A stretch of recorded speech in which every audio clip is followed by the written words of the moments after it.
Good morning बच्चों। आज हम जो टॉपिक पढ़ने जा रहे हैं वो पढ़ने जा रहे हैं एनर्जी ऑफ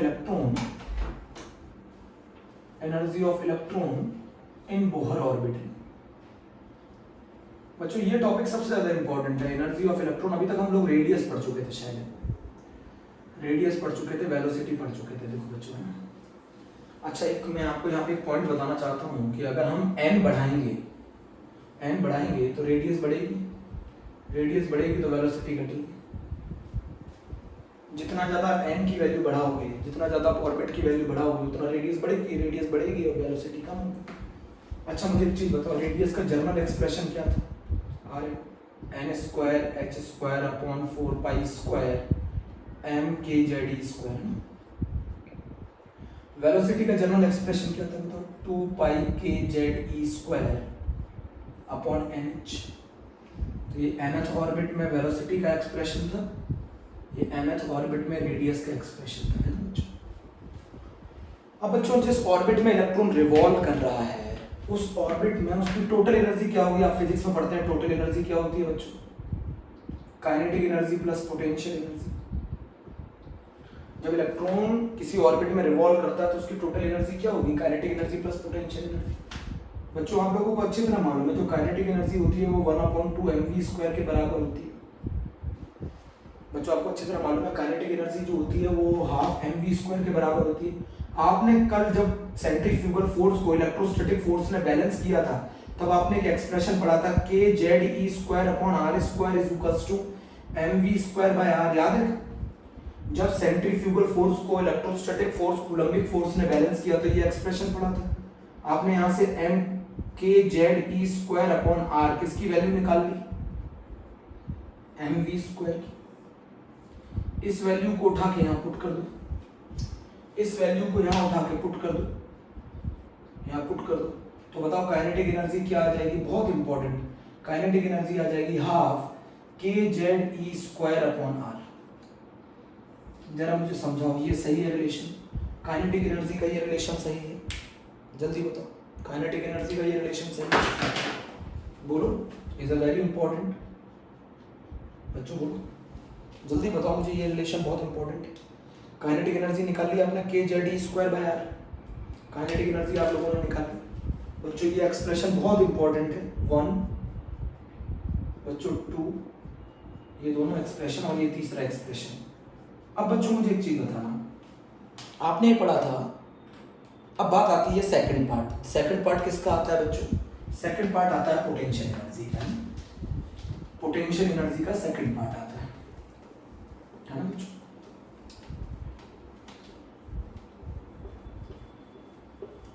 बोलो बच्चों,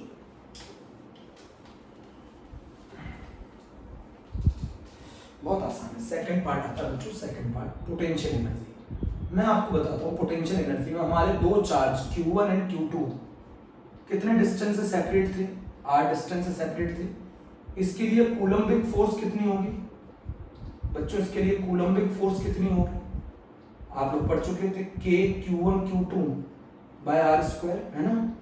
इस कूलम्बिक फोर्स के कारण इसकी जो पोटेंशियल एनर्जी होगी बच्चों, वो होती है formula k Q1 Q2 bye r। बच्चों, इस कूलम्बिक फोर्स के कारण इनकी जो पोटेंशियल एनर्जी होती है वो होती है k Q1 Q2 bye r।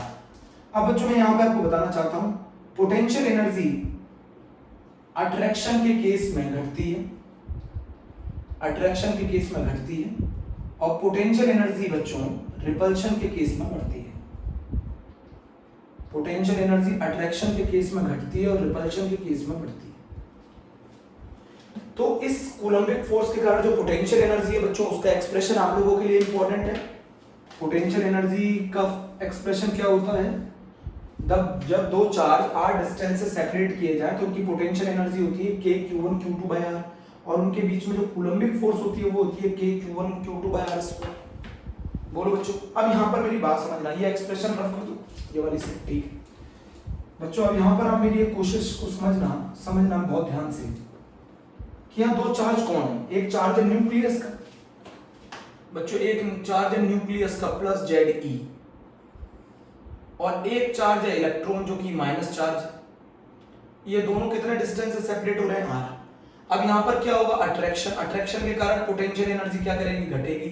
तो यहाँ जो पोटेंशियल एनर्जी होगी वो होगी k जेड ई स्क्वायर अपॉन आर और माइनस, माइनस क्यों, ड्यू टू अट्रैक्शन, माइनस क्यों, due to attraction, due to attraction. एक चार्ज है जेड ई, एक चार्ज है माइनस ई, दोनों का पोटेंशियल एनर्जी क्या होगी, माइनस के Z E square by R. तो पोटेंशियल एनर्जी का एक्सप्रेशन आ गया माइनस के Z E square by R. स्टार तो आज जब दो चार्ज Q1 Q2 सेपरेट हो r डिस्टेंस है तो उनकी कूलम्बिक फोर्स क्या होती है, k Q1 Q2 by r square. इस कूलम्बिक फोर्स के कारण उनकी जो पोटेंशियल एनर्जी होती है वो k Q1 Q2 by r। Q1 क्या है, चार्ज ऑफ द न्यूक्लियस कितना है, Ze प्लस Ze।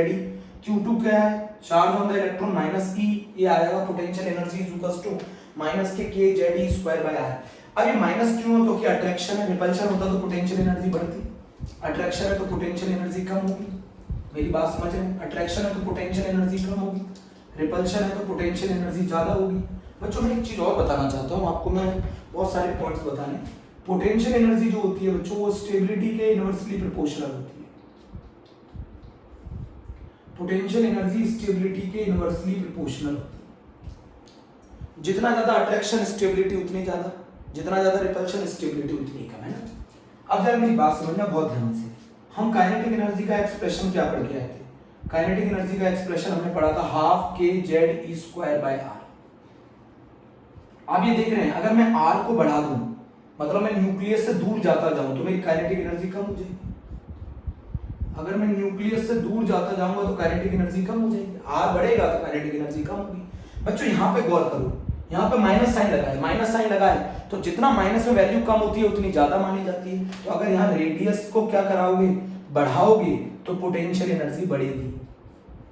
क्यों, बताओ कैसे बढ़ेगी, माइनस को कंसीडर करना ना, रेडियस बढ़ेगी तो ये मैग्नीट्यूड क्या होगा, कम होगा। नेगेटिव में वैल्यू अगर कम होती है तो इसका मतलब रिजल्ट बढ़ रहा है, तो यहाँ रेडियस बढ़ाने पे पोटेंशियल एनर्जी बढ़ेगी। तो आप जितना न्यूक्लियस से इलेक्ट्रॉन जितना न्यूक्लियस से दूर जाएगा, न्यूक्लियस से दूर जाएगा, इलेक्ट्रॉन जितना न्यूक्लियस से दूर जाएगा, याद करो मैंने सिखाया था, उतना पोटेंशियल एनर्जी बढ़ेगी, उतनी पोटेंशियल एनर्जी बढ़ेगी तो स्टेबिलिटी घटेगी। तो मैंने आपको क्या बताया, जो पोटेंशियल एनर्जी है वो स्टेबिलिटी के इनवर्सली प्रोपोर्शनल है। बोलो बच्चों, दो चार्ज थे, ये बताओ what is the formula of the potential energy. Coulombic force के कारण जो पोटेंशियल एनर्जी आती है वो क्या आती है, k Q1 Q2 by r। अच्छा Q1 कितना है, Ze, Q2 कितना है, minus e divided by r, तो k Ze square by r। Attraction की वजह से पोटेंशियल एनर्जी कम होगी, रिपल्शन की वजह से बढ़ेगी। ये बताओ अगर आप r बढ़ा दोगे तो नेगेटिव में वैल्यू कम आएगी, और नेगेटिव में वैल्यू कम आएगी मतलब ज्यादा हो रही है। बच्चों अगर ये नेगेटिव नहीं होता तो r बढ़ाने पे वैल्यू कम हो जाती, बट नेगेटिव है तो r बढ़ाने पे वैल्यू बढ़ जाएगी। अरे भाई नेगेटिव है ना, r बढ़ाने पे वैल्यू बढ़ जाएगी। तो अगर आप r बढ़ाओगे तो पोटेंशियल एनर्जी बढ़ेगी। इलेक्ट्रॉन जितना न्यूक्लियस से दूर जाएगा पोटेंशियल एनर्जी उतनी ज्यादा होगी, स्टेबिलिटी उतनी कम होगी। क्लियर कर लो पहले पॉइंट, क्लियर कर लो जरा जल्दी से क्लियर करो, बहुत इंपॉर्टेंट टॉपिक पढ़ा रहा हूं बच्चों। स्कूल आपको रिजल्ट बताता है डायरेक्ट, है ना, स्कूल आपको इसके रिजल्ट बताता है, बट तो मैं पूरा समझाऊंगा आपको बच्चों, मैं पूरा समझाऊंगा पूरा, है ना, 1 to 1 एक एक चीज है ना, समझना ध्यान से, बहुत अच्छे से समझना, इससे बहुत सारे क्वेश्चन पूछे जाते हैं आईआईटी में। बच्चों इधर समझो, देखो आपने रेडियस का एक्सप्रेशन निकाला, रेडियस का क्या एक्सप्रेशन निकाला, n square h square upon 4 pi square m k z e square, है ना, ये रेडियस का एक्सप्रेशन यूज होगा, है। वेलोसिटी का भी एक्सप्रेशन निकाल लो, वेलोसिटी का एक्सप्रेशन क्या है, रेडियस डायरेक्टली प्रोपोर्शनल है n स्क्वायर की, रेडियस इनवर्सली प्रोपोर्शनल है z की। वेलोसिटी का क्या था, 2 pi k z e square upon nh। तो velocity is directly proportional to the z and velocity is inversely proportional to the n। दोनों expression आप लोग निकाल चुके थे। बोलो बच्चों बहुत ध्यान से सुनना, काइनेटिक एनर्जी का क्या एक्सप्रेशन निकाला, half k z e square by r। Potential energy का क्या एक्सप्रेशन आया, minus k z e square by r। आगे बताओ टोटल एनर्जी क्या होगी, टोटल एनर्जी बराबर En भी लिखते हैं हम लोग, ठीक है। टोटल एनर्जी क्या होगी, kinetic energy plus potential energy. Kinetic energy कितनी है, k z e square upon 2r minus potential energy कितनी है, K Z E square by R. क्या रिलेशन आएगा, माइनस का के जेड ई स्क्वायर अपॉन 2r। बोलो बच्चों, माइनस के Z E square by 2r, this is the total energy, this is the total energy. जल्दी से बोलो, this is the total energy. तो अच्छा मुझे एक चीज बताओ बच्चों, बहुत ध्यान से इतना एक्सप्रेशन लिख लो, this is the total energy. अब बच्चों टोटल एनर्जी का एक्सप्रेशन निकालो, टोटल एनर्जी बराबर En माइनस के जेड ई स्क्वायर अपॉन 2r, r की वैल्यू रखो n square h square upon 4 pi square m के जेड ई स्क्वायर। बोलो बच्चों जल्दी से। तो ये रिलेशन हो जाएगा 2 पाई स्क्वायर m के स्क्वायर जेड स्क्वायर ई की power 4 upon n square h square minus का। चेक करो, ये पूछा था आईआईटी ने एक बार, En कितना आएगा, En आएगा माइनस का 2 पाई स्क्वायर m के स्क्वायर, 2 कैंसिल 2 पाई स्क्वायर m के स्क्वायर जेड ई की power 4 upon n square h square. इसको बच्चों अगर आप सॉल्व करोगे तो ये रिजल्ट आता है माइनस के 13.6 upon n square into Z square electron volt पर एटम।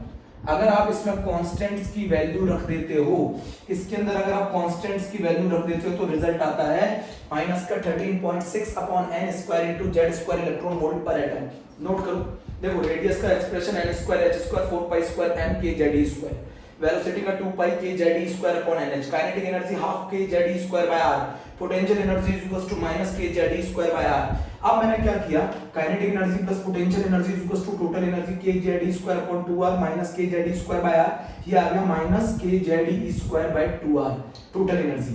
टोटल एनर्जी में मैंने r की वैल्यू रख दी बच्चों, और r की वैल्यू रखने पे ये आया सबसे मोस्ट इंपॉर्टेंट एक्सप्रेशन।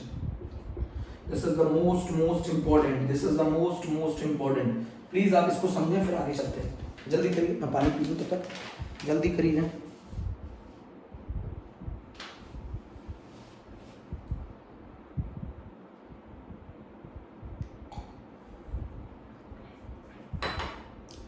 बच्चों नोट किया, बच्चों नोट किया। अच्छा मुझे एक चीज बताओ, यहाँ पर अगर मैं रेडियस बढ़ा दूं, अगर मैं रेडियस बढ़ा दूं, नेगेटिव साइन है तो बताओ टोटल एनर्जी क्या करेगी, बढ़ेगी। अगर मैं रेडियस बढ़ा दूं तो टोटल एनर्जी बढ़ेगी। अच्छा मुझे एक चीज बताओ, काइनेटिक एनर्जी और पोटेंशियल एनर्जी में से ज्यादा क्या है, तो क्या मैं लिख सकता हूं टोटल एनर्जी जो है, बच्चों बताओ टोटल एनर्जी जो है, सुन रहे हो बच्चों, तो मैं लिख सकता हूं कि टोटल एनर्जी जो है वो बराबर है माइनस के काइनेटिक एनर्जी। क्या ये रिलेशन लिख सकता हूं, टोटल एनर्जी जो है वो बराबर है माइनस के काइनेटिक एनर्जी के। चेक करो, total energy is equals to minus के Z E square by 2r, kinetic energy is equals to K Z E square by r। क्या ये रिलेशन सही है, बोलो बच्चों। चेक करना है बहुत ध्यान से, बहुत ध्यान से चेक करना है।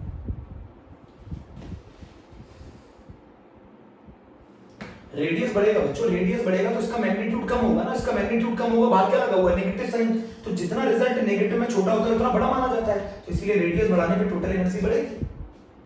बोलो बच्चों ध्यान से, चलते हैं।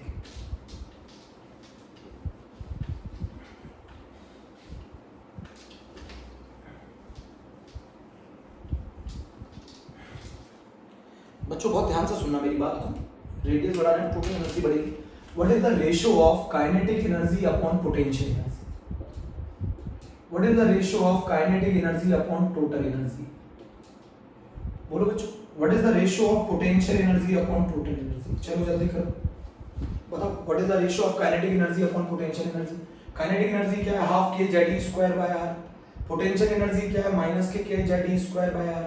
तो बताओ क्या आ जाएगा, बताओ काइनेटिक एनर्जी ऊपर ही आ जाएगा माइनस के 1/2।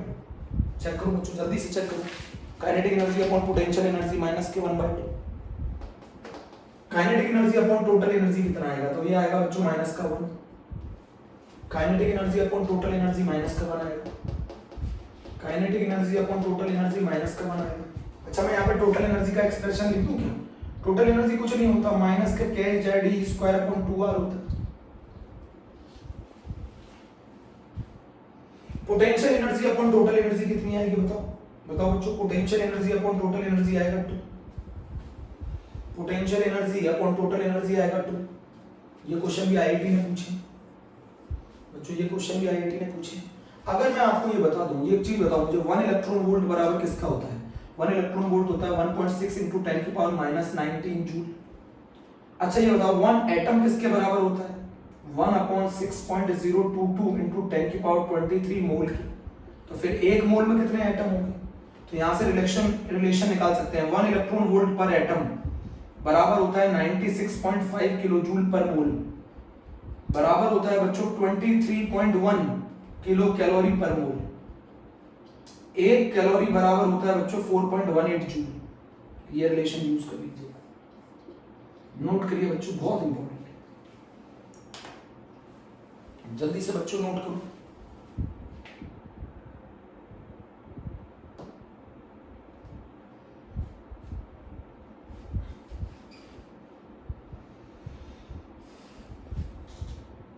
ठीक है, चले आते हैं। चलो मैं एक बार आप लोगों के लिए फिर से फॉर्मूले सारे लिख देता हूँ, ठीक है? सारे फॉर्मूले में दोबारा से एक बार लिख देता हूँ, अब आप लोगों को क्लियर हो गया। अच्छा मुझे एक चीज बताओ, बहुत ध्यान से, सारे फॉर्मूले क्लियर हो गए आपके, एक बहुत ध्यान से बताओ एक चीज, और वो ये चीज है, सबसे पहले आप ये बताओ एनर्जी का एक्सप्रेशन क्या है? टोटल एनर्जी -2π²m² z²e⁴ अगर आप n बढ़ाएंगे तो रेडियस बढ़ेगी तो En बढ़ेगा, है ना? बोलो, n बढ़ाओगे तो रेडियस बढ़ेगी, एनर्जी बढ़ेगी, स्टेबिलिटी घटेगी, बताओ वेलोसिटी घटेगी। ये पूरा एक्सप्रेशन है। जब आप n बढ़ाते हैं तो रेडियस बढ़ती है तो एनर्जी बढ़ती है। तो इलेक्ट्रॉन जितना न्यूक्लियस से दूर होगा उसकी एनर्जी उतनी ज्यादा होगी, और इलेक्ट्रॉन जितना न्यूक्लियस के पास होगा उसकी एनर्जी उतनी कम होगी। इलेक्ट्रॉन हर समय न्यूक्लियस के पास रहना चाहता है। क्यों रहना चाहता है? एनर्जी कम होगी, स्टेबिलिटी ज्यादा होगी। इलेक्ट्रॉन हर समय न्यूक्लियस के पास रहना चाहता है। क्यों रहना चाहता है? क्योंकि जहां एनर्जी कम होगी वहां स्टेबिलिटी ज्यादा होगी। अच्छा, आप लोगों की एनर्जी बहुत ज्यादा बढ़ा दो तो आप बहुत उद्यम करते हो, मार पिटाई करते हो। जब पिटाई हो जाती है, आपकी एनर्जी कम हो जाती है तो स्टेबिलिटी ज्यादा हो जाती है। देखा है बच्चों, बहुत ज्यादा एनर्जेटिक हो तो उद्यम करेगा, पिटाई होगी तो उसकी एनर्जी कम हो जाती है, स्टेबिलिटी बढ़ जाती है। -2π²m² बच्चों इस एक्सप्रेशन को अगर हम सॉल्व करेंगे इसी तरीके से, रेडियस का एक्सप्रेशन क्या है जल्दी बोलो? n²h²/4π²m⁴ बोलो बच्चों। वेलोसिटी का एक्सप्रेशन क्या है? 2πkze²nh बोलो। तीनों एक्सप्रेशन हो गए। काइनेटिक एनर्जी बताओ जल्दी क्या है? बताओ। 12kze²/r। पोटेंशियल एनर्जी बच्चों क्या है बताओ? -kze²/r। r रख देना, इधर निकल आएगा। टोटल एनर्जी क्या है? -12kze²/r। इसमें r उठा के पुट कर दो, आंसर आ जाएगा। इस एक्सप्रेशन को बच्चों अगर हम सॉल्व करेंगे, इस एक्सप्रेशन को अगर मैं सॉल्व करूंगा तो इलेक्ट्रॉन की एनर्जी आती है -13.6 z²/n² इलेक्ट्रॉन वोल्ट पर एटम। -13.6 z²n² इलेक्ट्रॉन वोल्ट पर एटम। बोलो जल्दी से। -13.6 z²n²। अब यहां पर अगर आप n की वैल्यू बढ़ाते हो तो बताओ एनर्जी बढ़ेगी कि घटेगी? n बढ़ाओगे तो ये रिजल्ट छोटा होगा, ये रिजल्ट जितना छोटा होगा एनर्जी उतनी ज्यादा होगी, तो एनर्जी बढ़ेगी। n बढ़ाओगे तो एनर्जी बढ़ेगी तो स्टेबिलिटी कम होगी। तो इलेक्ट्रॉन जितना न्यूक्लियस से दूर जाएगा उसकी स्टेबिलिटी उतनी कम हो जाएगी। बोलो, आपने अभी पढ़ा एक रिलेशन, अगर आपको रिजल्ट किलो जूल पर मोल में चाहिए तो 1 इलेक्ट्रॉन वोल्ट पर atom is equals to 96.5 kilo joule per mole होता है। तो आप रिजल्ट को किलो जूल पर मोल में भी निकाल सकते हैं। 1 इलेक्ट्रॉन वोल्ट बराबर बच्चों 1 इलेक्ट्रॉन वोल्ट पर एटम बराबर होता है 23.1 किलो कैलोरी पर मोल। ये कहानी है, जल्दी से इसको नोट करो। जितना n बढ़ाओगे उतना रेडियस बढ़ेगी, रेडियस जितनी बढ़ेगी उतना इलेक्ट्रॉन न्यूक्लियस से दूर जाएगा, जितना इलेक्ट्रॉन न्यूक्लियस से दूर जाएगा उसकी एनर्जी उतनी ज्यादा होगी, जितनी एनर्जी ज्यादा होगी स्टेबिलिटी उतनी कम होगी, वेलोसिटी उतनी कम होगी। बच्चों मैंने फिर बताऊं, जितना ज्यादा आप इलेक्ट्रॉन को न्यूक्लियस से दूर ले जाएंगे उसका r उतना ज्यादा बढ़ जाएगा। जितना इलेक्ट्रॉन न्यूक्लियस से दूर जाएगा साइज उतना बढ़ेगा, जितना साइज बढ़ेगा, समझ रहे? इलेक्ट्रॉन जितना ज्यादा न्यूक्लियस से आप दूर ले जाएंगे उसकी एनर्जी उतनी ज्यादा होगी, एनर्जी जितनी ज्यादा होगी स्टेबिलिटी उतनी कम होगी, वेलोसिटी उतनी कम होगी। तो n बढ़ाने से r बढ़ता है, एनर्जी बढ़ती है, स्टेबिलिटी घटती है, वेलोसिटी घटती है। बोलो बच्चों जल्दी से नोट कर लो। This is the energy of the electron in a particular orbit. What is the energy of the electron in a particular orbit? What is the energy of the electron in a particular orbit? This is the total energy of the electron in a particular orbit. This is the total energy of the electron in a particular orbit. बोलो बच्चों। अच्छा ये बताओ, अगर मैं z बढ़ाऊंगा तो energy बढ़ेगी कि घटेगी? एनर्जी घटेगी। और अगर मैं n बढ़ाऊंगा तो एनर्जी बढ़ेगी। दोनों पॉइंट लिख लो। अरे भैया, क्योंकि एनर्जी प्रोपोर्शनल है minus Z square by N square के। z की वैल्यू बढ़ाओगे तो माइनस का रिजल्ट बढ़ेगा, माइनस का रिजल्ट बढ़ेगा तो छोटा होगा। n की वैल्यू बढ़ाओगे तो माइनस का रिजल्ट कम होगा, माइनस का रिजल्ट कम होगा तो बढ़ेगा। भाई मैथमेटिक्स लग रही है, माइनस लगा हुआ है ना। En is proportional to the minus z square by n square। n बढ़ाओगे तो एनर्जी बढ़ेगी, z बढ़ाओगे तो एनर्जी कम होगी। This is the energy in a particular orbit. What is the energy? Negative sign क्या बताता है? Is electron is bound to the nucleus. Electron is bound to the nucleus. Electron is bound to the nucleus. जितना negative, जितनी ज्यादा energy negative आएगी उतना electron और nucleus के बीच में अट्रैक्शन होगा। जितनी कम एनर्जी नेगेटिव आएगी उसका मतलब इलेक्ट्रॉन उतना दूर जा रहा है न्यूक्लियस से। इलेक्ट्रॉन जितना न्यूक्लियस के पास रहेगा उसकी एनर्जी उतनी कम होगी, स्टेबिलिटी उतनी ज्यादा होगी। ये नेगेटिव बताता है there will be a force of attraction between electron and nucleus. जितना ज्यादा अट्रैक्शन होगा उतनी ज्यादा एनर्जी नेगेटिव होगी। ये बात आपको समझनी है, एनसीईआरटी में मेंशन है। This En is known as the total energy. This En is known as the total energy. Note किया बच्चों? This is the energy of the electron in a particular orbit. अगर आपको रिजल्ट किलो जूल पर मोल में लाना है तो electron volt पर atom को किलो जूल पर मोल में कन्वर्ट कर सकते हो। बोलो बच्चों, जल्दी से समझ के बोलो, जल्दी से। नहीं आया? इलेक्ट्रॉन जितना न्यूक्लियस से दूर जाएगा, मैं लिख दूं हिंदी में, इलेक्ट्रॉन जितना न्यूक्लियस से दूर जाएगा, इलेक्ट्रॉन जितना न्यूक्लियस से दूर जाएगा, रेडियस उतनी ज्यादा, वेलोसिटी उतनी कम, एनर्जी उतनी ज्यादा, स्टेबिलिटी कम। ये रिजल्ट है बच्चों, नोट करो। अच्छा ये बताओ, अगर आप इलेक्ट्रॉन जिस ऑर्बिट में घूम रहा है उसमें रेडियस निकालनी हो, formula 0.529 into n square upon z angstrom. जिस ऑर्बिट में इलेक्ट्रॉन घूम रहा है उसमें किस वेलोसिटी से घूमेगा? बताओ जल्दी किस वेलोसिटी से घूमेगा? 2.16 into 10 की power 6 into z upon n metre पर सेकंड। इस वेलोसिटी से बताओ उसमें इलेक्ट्रॉन की एनर्जी कितनी होगी? माइनस के 13.6 upon n square into z square electron volt पर एटम। तो जिस ऑर्बिट में इलेक्ट्रॉन घूम रहा है उसकी रेडियस कितनी होगी? 0.529 into n square upon z angstrom. Electron किस वेलोसिटी से घूम रहा है? 2.16 into 10 की power 6 into z upon n metre पर सेकंड। और किस एनर्जी से इलेक्ट्रॉन जब उसमें रिवॉल्व कर रहा है, घूम रहा है, तो किस एनर्जी से घूम रहा है? Minus 13.6 upon into z square upon n square electron volt पर एटम। जल्दी से बच्चों कर लो। इलेक्ट्रॉन जितना न्यूक्लियस से दूर जाएगा, रेडियस उतनी ज्यादा होगी, वेलोसिटी उतनी कम होगी, एनर्जी उतनी ज्यादा होगी, स्टेबिलिटी उतनी कम होगी। चलो क्वेश्चन करते हैं, आसान क्वेश्चन। नोट कर लिया? चलो वेरी गुड। माइनस साइन क्या बताता है? There will be a force of attraction between electron and nucleus, है ना। Electron is bound to the nucleus, ये भी लिख सकते हैं आप। कैलकुलेट, क्वेश्चन है, calculate energy of electron in third orbit of helium plus ion. Calculate the energy of electron in the third orbit of helium plus ion. बच्चों जल्दी note करो, calculate the energy of electron in the third orbit of helium plus ion. Third orbit बोल रखा है बच्चों third orbit बोल रखा है, तो n की वैल्यू तो मिल गई आपको 3, सही है। हीलियम प्लस आयन के लिए z कितना होगा? हीलियम प्लस आयन के लिए z होगा 2। फॉर्मूला बताओ एनर्जी का क्या होगा? वो होगा माइनस का 13.6 अपॉन n स्क्वायर हो गया 9 और z की वैल्यू होगी z स्क्वायर 4। तो ये आंसर आएगा इलेक्ट्रॉन वोल्ट पर एटम माइनस 13.6 इंटू 4/9। बोलो बच्चों, आई थिंक मेरे हिसाब से जो आंसर आना चाहिए वो आना चाहिए 6.04 eV पर एटम। इतनी एनर्जी होगी इलेक्ट्रॉन की third orbit of helium plus ion. अच्छा अगला क्वेश्चन करते हैं बच्चों, अगला क्वेश्चन करते हैं। नोट किया? चलो ठीक है, अगला क्वेश्चन करते हैं।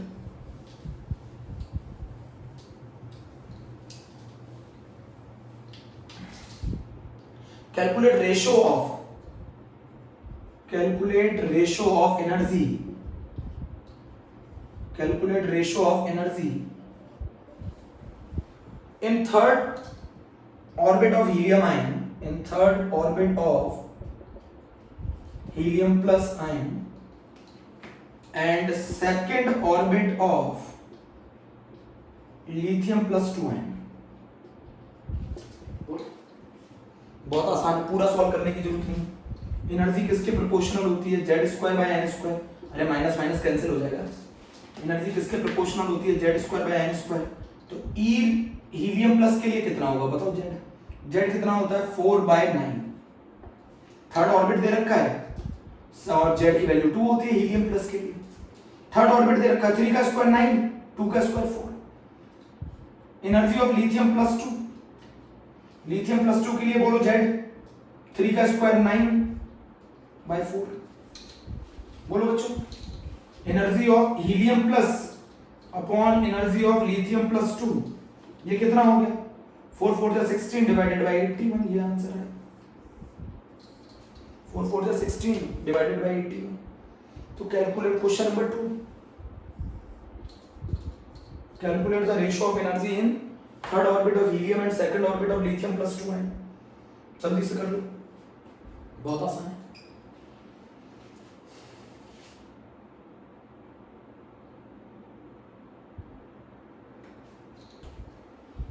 चलो ठीक, रफ करो।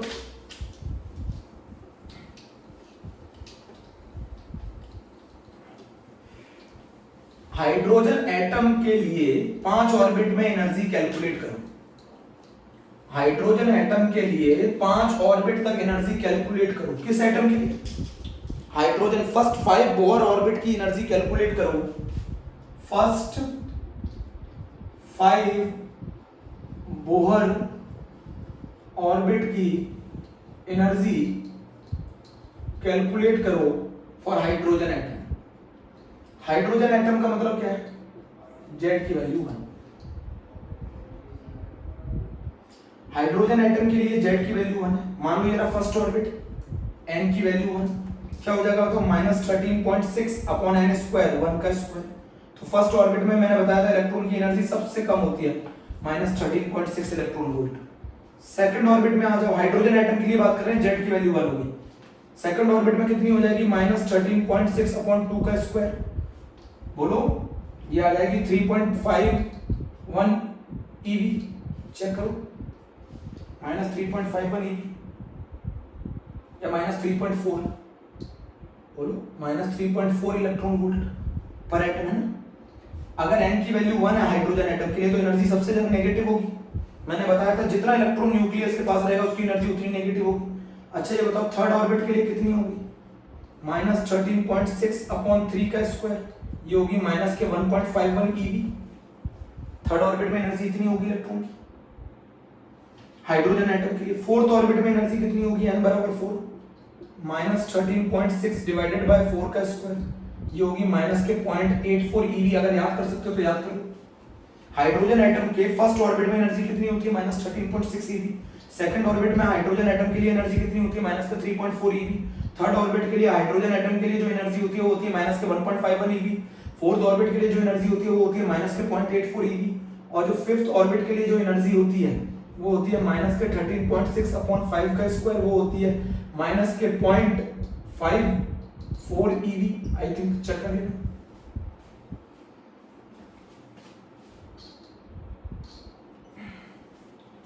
ये 5 ऑर्बिट के लिए एनर्जी याद कर लो हाइड्रोजन एटम के लिए, है ना बच्चों?